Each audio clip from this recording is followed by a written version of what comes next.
They're called sideshows, spontaneous displays of raw horsepower and burning rubber, a brazen act of rebellion.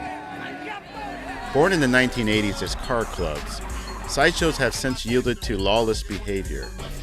And while sideshows on major Bay Area arteries may be an unusual sight, on city streets and neighborhoods in East Oakland, they remain a dangerous and disruptive part of daily life. For Toiler Heights residents, the problem hits close to home. I can't take my kids out to the corner because I'm afraid that there's a car that might start spinning. When they hear it and they look out the window and it's right there, they ask, "Mom, why are they doing that?" Andrea Luna is the president of the Toiler Heights Neighborhood Watch. At each meeting, she says residents are asking the same questions. What's going on with the sideshows? How are we going to stop it? What do we need to do? Frustrated, Luna wrote to city officials asking for help. Only one responded. They would call the police, but then the police, all they do is they come and watch you. Or sometimes they wouldn't even respond. Hey, fuck 5-0, look at 5-0 right here. Put the camera at 5-0. And those that do are often outmanned and outgunned. A rash of recent gang activity has left the department spread too broad and too thin to make a dent in the sideshows. Get the fuck out of here, then, nigga! Get out of my way!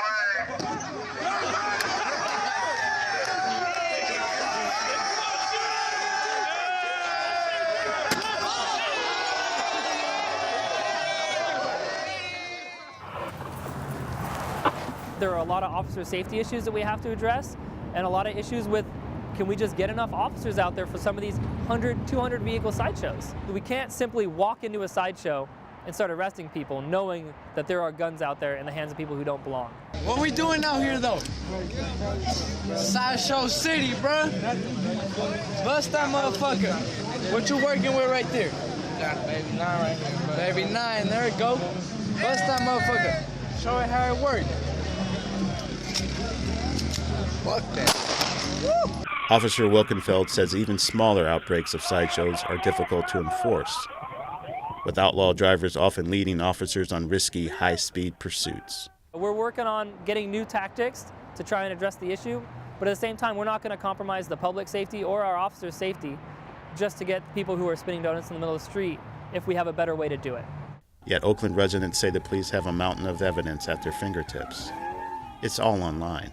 For information, it's very useful to us, but for prosecution, just because you post a video online, it doesn't have a date stamp on it, doesn't have a time stamp on it, doesn't really have a location. A fact that leaves residents of East Oakland feeling helpless. Gallo, however, believes the answer may be the community itself. Every Friday night, he leads a peace walk on the International Boulevard, a major hotspot for sideshows.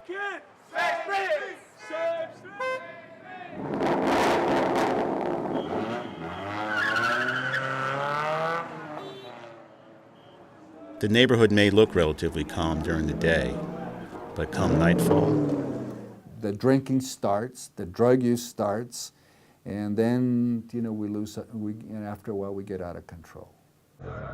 So Gallo came up with a bold idea: bring the young sideshow drivers together with race promoters to provide a sanctioned venue for sideshows.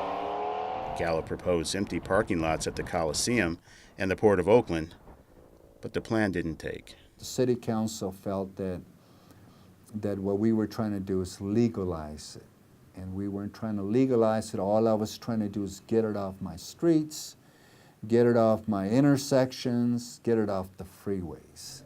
A dream that Luna shares, yet she fears the lure of the streets is too strong to ever completely extinguish sideshows. I think that's part of the whole adrenaline, is the, getting away with it and, doing it when it's considered illegal. Yet there are glimmers of hope.